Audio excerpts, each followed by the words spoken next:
OB Joyful Church. As you can see, I'm sitting in our beautiful building at 625 Maroon, and it is just me. I'm the only person here. I'm not going to lie, I really miss our Sundays together. With May coming, we would have seen a lot of folks starting to arrive in town, and just miss the variety of ages. I miss meeting everybody in the foyer. I miss the sound of the kids coming up through the floor because they're making so much noise. These changes are hard, and there is a hard truth that we have to come to grips with, and that is that we will not be in this building as a family for many months to come. It's not going to happen. I believe, though, that this is an incredible opportunity for the church. That rather than be discouraged, though it may be difficult, that this is a chance to do things that we would not have thought of before, and God will take his gospel and move it out with us in new ways. And I'd like to think of it like this. We get to do things differently now. We don't have to do things differently. We get to do them differently. Our mission is still the same. We follow Jesus. That's what we do at OB Joyful Church. And we have 4 DNA statements that are really important. We abide in Jesus. We pass the baton. We are heat and light, and we go together. And all 4 of those things are not changing.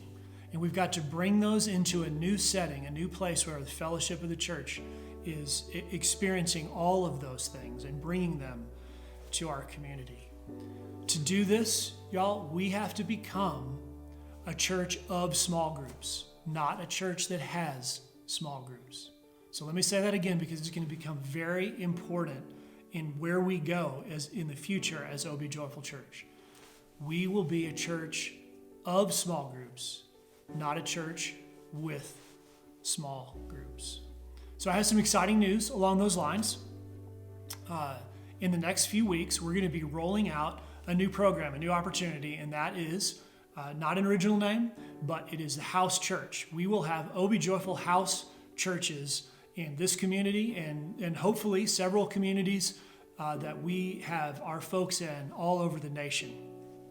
I am very excited about that because I think of the fellowship that can be had when it's just a group of 10 or less, of the food that people will experience, a little brunch together, of the worship and the instruction and the interaction around the word that'll happen in those house churches that meet around that streaming service that we're doing live, and we'll continue to do live on Sunday mornings. So house churches will be the new thing at OB Joyful Church where we can't meet here. We're going to go from these big 4 walls to a whole lot of living rooms all over the place. So we're going to have more news about that coming out for you very soon. I'm excited.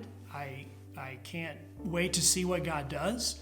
I feel like he's really leading us in this direction, and we'll see this from other churches as well as the church adapts and becomes what God has for it in these next several months and maybe the next few years.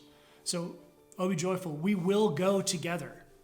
We're just going to do it in a little bit smaller groups, and we'll roll out more information for you as this plan develops in the next few weeks. So look forward to that. Let me leave you with one thought. We're finishing up our series in 1 Corinthians, and at the very end of the book, in the very end of the last chapter, Paul is talking about these relationships that are happening in the church. All kinds of relationships, both positive and kind of ones that are hard. But at the very end, he talks about a couple who is leading a church in a town near there. And I think it is so cool to be able to stop or finish this series with that idea and look forward to how OB Joyful will pick up straight out of 1 Corinthians. And couples and singles and families will host churches in their homes going forward. So we're just launching right out of 1 Corinthians. Y'all take care.